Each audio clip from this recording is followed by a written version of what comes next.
Already she's back, for phase 2 of her Q&A tour, this time with trembling lips, the cracking voice, and of course the devil horn filter. Because of course if you're going to crumble publicly, why not do it with a Snapchat filter? Let's be clear. Yes, she's spiralling. Yes, it's emotionally chaotic, and yes, she's choosing to do it wearing cartoon villain cosplay. This isn't a woman in recovery. This is a woman in rebrand mode, struggling to keep control of a narrative that's completely escaped her. Her Instagram meltdown didn't earn her the sympathy she hoped for, so now she's pivoted to video form, complete with sniffles and the same tired cycle of "I'm hurt." And yet, despite the dramatics and despite the mascara-flecked manipulation, there's nothing sincere about it. Because even if the emotions are real, which I don't think they are, the motivation is the same. Control, not closure. Attention, not truth. She's crying not because she regrets what she's done, but because people won't forget it. And that devil horn filter is poetic, because no matter how many tears she sheds or how many "I've changed" monologues she delivers, she can't help but reveal exactly who she is. She wants to heal, but only if she can stay the main character in the process. She doesn't actually want peace. She wants applause for performing the idea of peace. Amberlynn's problem isn't that she's in pain. It's that she's addicted to controlling the pain narrative. And to do that, she has to stay in the spotlight. And that means reinserting herself into drama that she could easily walk away from and then sobbing when the consequences follow her home. She claims to want the stillness, but she can't survive silence. She says she wants to move on, but her ego demands a finale, and a sympathetic one at that. So she stirs the pot over and over again and cries when it boils over. It's not that she can't feel better. It's that she won't allow herself to unless she gets to be the hero of the healing arc. And the audience isn't buying it anymore. This meltdown isn't instability. It's choreography. She weeps, she smiles, she poses with the devil horns filter like she's starring in General Hospital Narcissist Unit. And through it all, she wants you to believe that it's real, it's raw, it's vulnerability. But in truth, it's just curated chaos. You'd think someone who claims to be so tormented by hate would stop personally fueling the fire. But she needs that fire, because without it she fades. And for someone like Amberlynn Reid, irrelevance is the real fear. Mental illness deserves compassion, always. But what Amberlynn is doing is not a cry for help. It's a weaponized performance of pain constructed to manipulate perception, regain control, and silence criticism. She's not asking for support, she's demanding submission. And when she doesn't get it, she spirals harder and louder with new filters and fresh tears. As she once so iconically said, mental things is scary. Indeed. But this isn't a moment of fear. It's an audition for sympathy, complete with wardrobe changes. It's not just concerning, it's actually downright chilling how calculated this feels. The emotional shifts are too fast, too stylized, too convenient. It's less a breakdown and more a scripted descent. And the scariest part is she's still trying to direct the scene. Seconds apart, she goes from soap opera breakdown to smug villain reveal like she's flipping through the characters in a stage rehearsal. It's not emotional volatility. It's directionless theatre. In one clip she's crying, and then in the next she's composed, polished, and eerily serene, as if the breakdown never happened. And the devil horns are there the whole time. Still glowing, still unintentionally honest. It's unhinged, but it's also very calculated. The expressions aren't evolving with emotion. They're resetting for effect. She's choosing which version of herself to present based on what she thinks will play best to her audience based on the question. She isn't just wearing filters. She's wearing faces. She's performing some completely opposing roles and wants us to believe all of them at once. While she's sobbing, she's fancying herself a Shakespearean tragedy, broken, noble, unfairly punished by a cruel world. And then when she's smug, she slips into the unbothered queen cosplay, chin tilted, lips pursed, and acting like she's risen above the drama that she started. But none of the performances land. You cannot play victim and victor in the same breath. You can't be the shattered soul and the social assassin. You can't weep into the camera and then smirk like you've just checkmated your enemies without it all looking hollow. She wants us to be moved. She wants us to be impressed. Instead, we're just confused because nothing's consistent except the manipulation. It's not that the audience lacks empathy. It's that she's given us no authenticity to believe in. This isn't a particularly long compilation. It was filmed in under an hour for her. But in that hour, she cycles through tragic victim, misunderstood ex, broken daughter, sassy single queen, wise woman in healing, and girl boss livestream pitch machine. It's not identity. It's character work. Narcissists often have no core self, just roles that they slip into to suit their audience. The inconsistencies don't matter to them because authenticity was never the goal.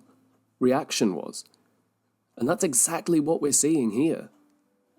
So enough of my rambling and let's dive into the absolute mess that was this Instagram breakdown. Remember, what we're watching isn't healing, it isn't growth, it's damage control disguised as vulnerability. Amberlynn wants to be seen as the victim and the villain, but only when she's directing the narrative. 1 second we'll see her sobbing through the devil horns filter, and the next she's glaring into the lens like she's ended someone's career. It's all mood, no message. All emotion, no accountability. So let's roll the tape. Let's look at this performance line by line and see just how far she'll go to keep the spotlight on her while claiming she doesn't even want it. No, I'm done with relationships. I am going to be single for the rest of my life. That dramatic vow of solitude. It's classic Amberlynn, overcorrecting to the extreme, not because she means it, but because it sounds definitive enough to earn sympathy and distance herself from scrutiny. I'm going to be single for the rest of my life isn't a plan. It's a performance line, delivered with the gravity of a soap opera finale. She's saying it not out of conviction, but because she knows it reads as tragic, noble, and safe from further questions. For now.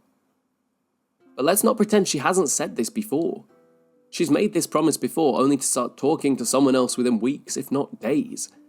It's not a boundary, it's reputation rehab. She's not done with relationships. She's just done being asked about them before she can set the narrative. Oh, for sure, because that's not the stuff she was saying to me 3 nights ago. There it is, the not-so-subtle mic drop disguised as a wounded confession. She just said she was done with relationships, sworn off love, and is dedicating herself to healing. But here she is implying that she was in emotional talks with an ex 3 nights ago, while simultaneously dragging her for speaking out. So which is it? The heartbroken vow of eternal singleness, or the late-night emotionally messy post-breakup ping-pong with an ex? It's not closure, it's emotional surveillance. Amber doesn't move on. She hovers. She keeps a foot in the door while playing victim for the audience. And when an ex dares to step out of line, she turns it into content. This isn't heartbreak, it's territorial narcissism. All of this translates to I'm still controlling the narrative behind the scenes, and I want you to know it. Healing means letting go, and Amber never lets go.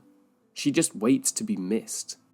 So during my YouTube break, I am actually coming up with a whole YouTube schedule, and that is going to be in there somewhere. The signature Amber pivot. Asked a direct question, answers with a schedule update. This isn't transparency. It's deflection dressed as productivity. She doesn't want to give you an answer. She wants to buy time, imply structure, and promise future accountability that we know she intends to avoid or quietly cancel. Also, let's pause on this absurd little contradiction. During my YouTube break, I'm planning my YouTube comeback. So that's not a break then. That's just off-camera maneuvering to avoid heat.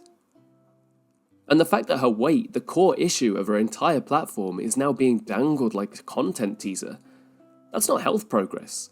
Again, it's narcissistic programming. It's marketing disguised as self-improvement. She's not hiding the number because she's ashamed. She's hiding it because she's saving it for the next round of views and victimhood. So I will literally never be able to listen to Chapel Roan ever again because music for me holds so many memories. So it's all tainted. So much wonderful music is now completely tainted for me. Then the melodrama is back, now set to a soundtrack.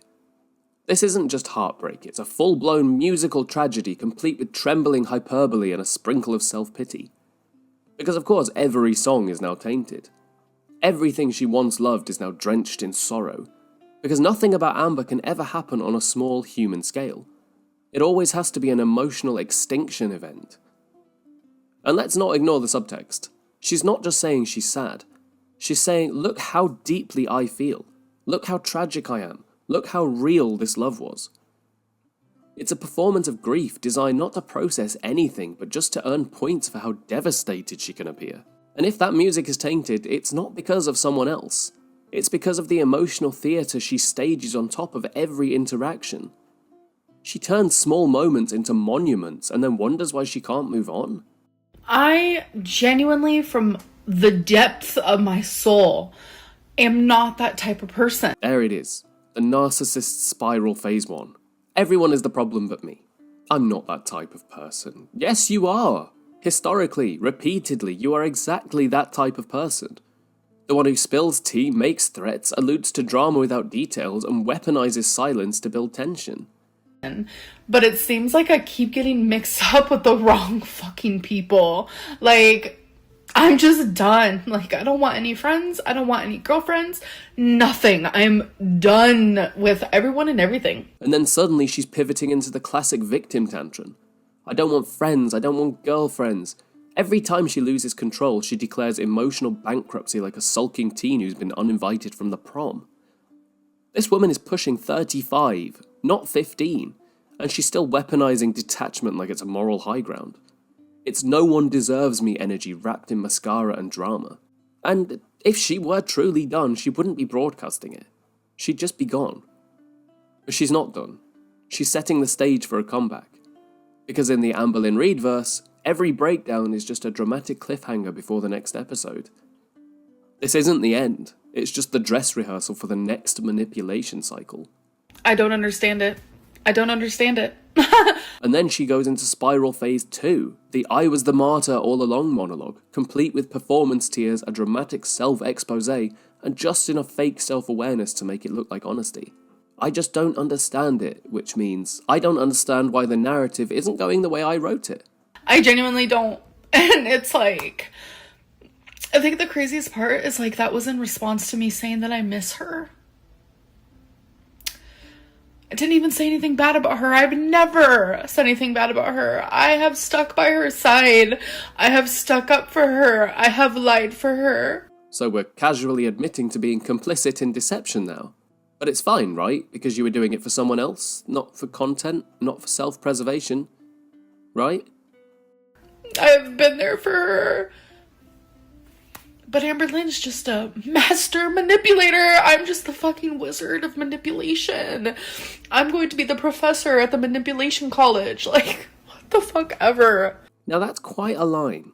Because when a narcissist starts sarcastically agreeing with their critics, it means they've run out of control and they're trying to reclaim it through mock confession. She doesn't mean any of it. She's saying it to weaponize the language of accountability without actually engaging it.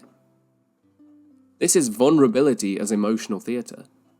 And the crying is right on cue, timed perfectly to emphasize how much she's given, while never actually saying what she's done. This isn't a moment of reckoning. It's a desperate rewrite of the narrative, delivered between sniffles and smug resignation. And then suddenly the tears have stopped. Face reset, and now she pivots into the most potent role yet. The redeemable tragedy. So answering this question completely, honestly and transparent, I feel broken. Whenever she opens saying she's going to be honest and transparent, we know to prepare for a monologue. Not truth, just performance art. I feel lost. I feel hurt. I feel confused. She's broken, lost, hurt, confused. It's a whole list. This lyrical cascade of feelings that are real, but they're also strategically delivered to evoke maximum pity. It's not just expression, it's emotional weaponry. It's laid out like she's auditioning for a redemption arc that she doesn't deserve. I feel like I don't know what to do with my life. She's said this after every scandal, every breakup, every fallout. But never once does it lead to actual growth. It's just the opening number of her next healing journey. I feel like I don't know who I am. And I don't know. I just want to feel better. I want to be better. And I just feel like everything is just a lot. She always wants to be better. but wanting it and working for it are completely different. And she knows that the audience can confuse these two things. That's her trick. So cue the tears again. Right when the sympathy might fade, the tears return, like the closing curtain. Soft, fragile, performatively raw, but never ever followed by action, change, or silence. Just another filter and another Q&A, another episode. Because this isn't a woman trying to heal. This is a woman scripting her own martyrdom, one sob-stained monologue at a time. I know it's a lot easier said than done, but I know that I will be okay one day. And then fresh off that breakdown, with the tears barely dry, she's serene, she's wise, she's gracious, as if the last 24 hours of hysteria, blame, manipulation and trauma mining never happened. She always lands here, not because she's convinced, but because this is where the sympathy really settles in. It's not healing, it's self-soothing for the audience's benefit. I know that, this is just a bump in the road. It's just a fleeting moment. It's a very long fleeting moment, but I know that I'll be okay. She says this about every crisis she causes. It's her verbal eraser, applied to the chaos with a gentle hand and a soft voice, hoping that we forget that she was wailing, accusing, and unraveling just seconds ago. And I just want to say, I thank you guys so much for all the support lately. It's meant more to me than you know. Because no Amberlynn spiral is complete without a closing thank you note to the enablers who cheer her on, not because she's changed, but because she's crying. It's all here. The crisis, the collapse, the calm, the full narcissistic life cycle in less than 48 hours. And we've seen this before. The only fleeting thing here is our patience. Stuff like this genuinely makes me want to cry. And then we go into full breakdown, full waterworks, full martyr monologue with bonus motherly validation. This isn't strength. This is emotional theatre with a built-in applause track. The actual strong people? War veterans. Single parents working 3 jobs. People battling terminal illness without cameras in their faces. People who survive without making it content. Not the woman who creates her own chaos, films herself crying about it, edits the tears into chapters and calls it vulnerability. I think I'm just trying to be strong. Maybe I'm trying to just fake it till I make it type of deal. Because how I feel is, it's unmatched. And it's I can't stop crying. I literally can't stop crying. I don't know how my makeup's on. Because the tears are as calculated as the concealer. There are pauses between every performance. The mascara doesn't run because she knows exactly when to turn those tears on and off. I don't know how it looks so good because all I do is cry. My face is swollen. I just look like a wreck. I saw my mom last night and she was like, Amberlynn, I have never seen you so depressed. And it just broke my heart really. Because as a mother, I imagine that's really hard to see, but ugh. Of course we bring in Mum for the final act. The ultimate sympathy seal. If Mother is worried, then the audience must be wrong, right? I'm really not that strong. I guess I try to be, but I'm emotional, I'm sensitive, I'm a softie. She clings to softness like it's sainthood, forgetting that the world has seen her be cruel, callous, and calculated on camera. Being emotional doesn't erase being manipulative. And it's just everything's a lot. It really is. This isn't strength. It's curated collapse, designed to make every enabler feel like a hero for leaving a kind comment, and make every critic feel like a monster for seeing through it. This isn't a reaction, it's a production. And she's dying for that standing ovation. And then, the woman who was weeping moments ago, allegedly too broken to go on, is now calm, collected, and philosophizing about betrayal like she's a war general reflecting on battle scars. No redness, no smudging, no puffiness, because the tears were never about the pain. They were about effect. And now that she's reset, she's back to monologue mode, perfectly poised, delivering her personal doctrine of distrust with all the self-righteousness of someone who thinks she's the victim of everyone else's lies. So growing up, I was taught, don't trust anyone.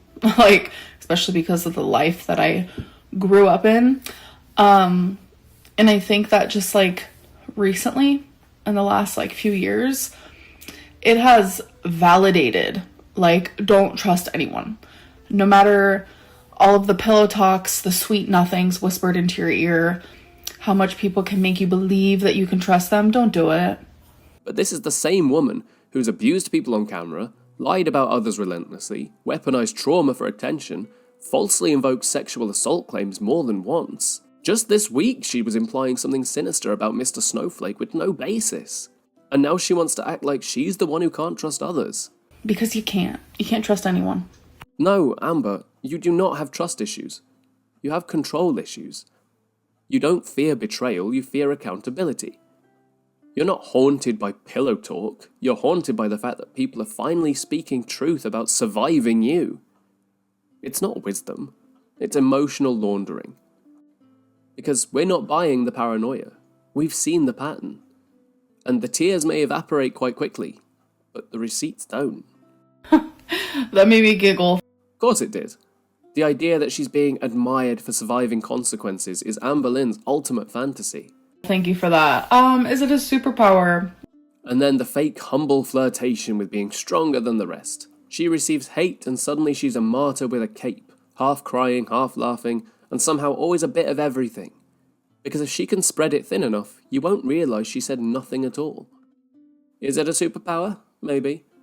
No, it's not a superpower. It's emotional detachment mixed with chronic denial. It's not strength, it's just narcissistic buffering. Maybe. I don't really know. I think that I disassociate a bit, I cry a bit, try to block it out a bit, and I fake it till I make it a bit. She says this like it's a noble thing, like it's part of her heroic survival. But it's not resilience, it's avoidance dressed up as depth. If anything, she's just revealing how much of her personality is a performance. There's nothing super about calling it hate when people are just holding up a mirror. But thank you for the compliment. And now she's practically glowing with smug enthusiasm, as if this entire emotional catastrophe was just a prelude to the next content rollout. No, because I'm going to be doing DBT therapy. She says it like it's rebranding, like she just signed with Sephora, not a mental health provider. She's not sharing recovery, she's teasing content. And DBT therapy is actually made by someone with borderline personality disorder for people with borderline personality disorders. That's not a treatment plan, it's a marketing tagline. And of course she frames that as proof that she doesn't have narcissistic personality disorder. Because the moment someone implies she's something other than her chosen diagnosis, she defaults to specialist-approved branding. The smirk, the sass, the finger point, not the energy of someone in crisis. This is the energy of someone who's just regained some narrative control and knows it. She's not healing, she's pitching a new arc for the series. So I'm actually genuinely so freaking excited, and I'm going to tell you guys more about that in my new YouTube schedule coming up, which I'll let you guys know more about that soon too. Ah yes, the promised land, the schedule that will fix everything. It'll silence the haters, redeem her public image, and make every meltdown retroactively just part of the journey. The performance has shifted once again, and nothing sells better than a redemption arc we know she's never going to finish. But I have to spend a moment talking about this DBT she's going on about. This is like handing a matchbook to a pyromaniac. Dialectical behaviour therapy requires 4 things that Amberlynn Reid avoids at all costs. Radical honesty, accountability, consistency, and actual emotional regulation rather than performative breakdowns broadcast through Snapchat filters. This is not a woman who tolerates nuance. DBT is rooted in balancing acceptance with change, which frankly is a language Amber's never been fluent in. She hears critique and immediately defaults to emotional war or emoji-soaked martyrdom. She's just denial and defensiveness. It also irrationally annoys me the way she insists on saying DBT therapy. It's redundant. Dialectical behaviour therapy. She says it because it sounds official. It sounds like work is being done. She sprinkles in just enough fake clinical phrasing to earn praise from the enablers without actually understanding the structure she's supposedly entering. She's not engaging in the treatment. She's cosplaying recovery. She's done it with journaling, weigh-ins, dietitians, all the trauma work that apparently consisted of trauma dumping on Instagram while shopping for perfume. It's a minor irritation on my part, but it just drives me crazy. DBT doesn't work for people who just want a new acronym to weaponize. And DBT therapy is just the cherry on top of a linguistic laziness meets performative healing ice cream sundae. Yes, absolutely. I do not want to let my stream queens down. So I will still be doing my live on Tuesday nights. And here it is, monetized contradiction, complete with gloss and lip smacks. She's on a break, she's too broken to go on, she can't stop crying. But she'll be going live on Tuesday night, because, surprise, the tears stop flowing when the coins start rolling. So if you guys have not joined that, you definitely need to do that. Become a stream queen. Ugh, stream queens. It's giving cult leader energy with monetization tears. She's not letting them down, she's selling them a premium front row seat to the meltdown.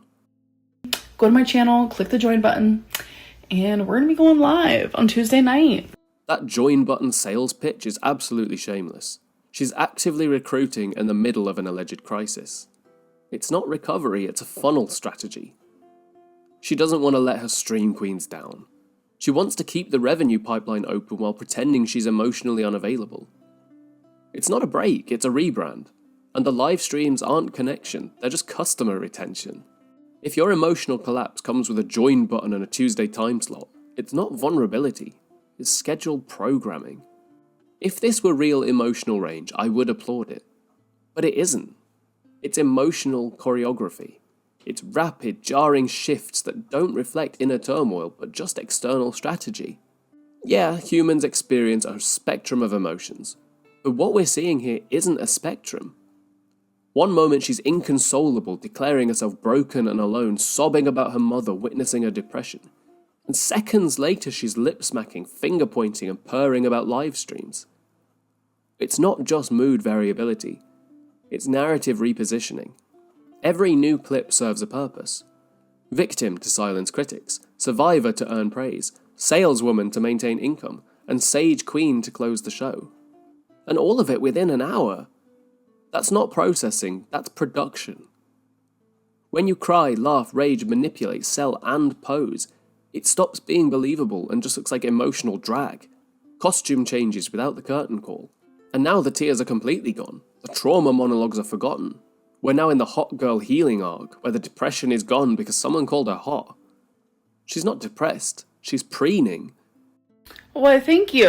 And even though I'm actually now single as fuck, I plan on literally being single forever. I'm gonna be one of them old women with the cats and the chihuahua and just like living my own life over here, watching Big Brother in the summertime, Grey's Anatomy in the fall. Like, that's gonna be my life. She thinks she's giving self-aware, cozy, empowered spinster realness. But what she's really giving is this is fine energy with a dying Wi-Fi connection and 3 filters. This isn't a lifestyle, it's a syllabus for emotional stagnation. It's not empowerment, it's just deliberate smallness disguised as self-love. She's describing a future where her only goals are isolation, reruns, and avoiding accountability. And she is absolutely feeling herself. It's not confidence though, it's emotional whiplash that only looks like healing because the bar was set 6 feet under an Instagram filter an hour ago. This isn't a woman embracing solitude. It's a narcissist rebranding her loneliness as empowerment because the compliments are kicking in again. Nope, absolutely sober. I have not done Delta 8 since I got COVID. I'm too scared now because of my lungs. I will say my breathing is a lot better now. She insists she's sober, and I was thinking about having a little drinky drink. I haven't had a little drinky drink since the beginning of January. Drinky drink. I might do it on my live stream. She always starts to behave like someone this Tuesday. I don't know. Of something. I'm thinking about it. Okay, it's not a promise. And it's just absolutely performative. Because this level of gleeful detachment, less than an hour after breakdowns of rage and fake tears, it's not clarity, it's just emotional intoxication. Drinky drink, though. She infantilizes everything she doesn't want to be held accountable for. It's not alcohol, it's a drinky drink. It's not performative manipulation, it's being a little emotional. She's trying to make concerning behavior sound cute. And now she's casually teasing drinking on stream, wrapped in not to promise disclaimers to leave just enough room for denial if it doesn't go well. She knows that people are watching closely, and she knows she's acting manic. And instead of reflecting, she leans into the chaos with a wink and a smirk and a self-aware okay, as if that neutralizes it. It doesn't. Because at this point, she might not be drunk, but she is drunk on attention. And this whole breakdown was just another livestream teaser dressed up as a crisis. All of this, every smirk, every sob, every drinky drink, is textbook narcissism in motion. What we just witnessed isn't an isolated meltdown or a moment of emotional whiplash. It's the anatomy of a narcissistic spiral played out in real time, masked as vulnerability, and monetized through filters and live streams. The constant shift from weeping to smirking, from I'm broken to stream queen energy, isn't mood instability. It's narrative recalibration. Narcissists pivot rapidly, not because they're processing emotion, but because they're losing grip on the room. The goal is never to express, it's to regain control of perception. Cry to gain sympathy, sass to regain dominance. She positions herself as the one who's always betrayed, can't trust anyone, and just wants to feel better. And yet she is the common denominator in every falling out, the one leaking, accusing, stirring. Narcissists don't self-reflect. They frame all conflict as proof of how unfairly they're treated while erasing their own documented abuse and lies. Every mention of DBT, healing, scheduling, sobriety, therapy, they're not steps towards growth, they're props. Narcissists love the aesthetic of recovery because it earns praise without demanding change. We know she isn't doing the work. She's selling the idea of work to keep critics at bay and fans on the hook. And then the moment someone calls her gorgeous, hot, or strong, she instantly perks up. The tears vanish, the tone changes. And why? Because narcissists feed on praise like oxygen. Their emotions aren't internally guided. They're reactionary, completely tied to external attention and affirmation. She doesn't feel better. She just feels seen. And that's enough. And perhaps the most damning thing of all is that she never even left YouTube. She's been on a break, but she's in full promo mode for live streams, teasing paid chats, hyping schedules, and recruiting stream queens. The spiral isn't private, it's programming. Narcissists don't just want attention. They want it on their terms, and preferably with a paycheck attached. This isn't about mental health. It's about image maintenance under fire. It's not instability, it's calculated collapse. And it's not sadness, it's strategic softness flipped on and off to fit the current scene. So what did we watch? It wasn't a woman in crisis, it wasn't a healing journey, and it wasn't genuine vulnerability. We're seeing a narcissist, cornered by consequence and cycling through every character she's ever played, desperate to find the one that still earns applause.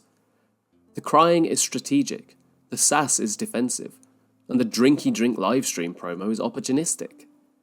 It's not an unravelling. It's a controlled demolition designed to flatten criticism and rebuild her image, and to keep that revenue stream flowing. Because Amberlynn doesn't want to be understood. She wants to be untouchable. And if she can't win you over, she'll exhaust you with chaos until you stop looking. But we are looking, and we're documenting everything. Thanks for watching this with me. Stay sharp, stay detached, and as always, don't believe the tears.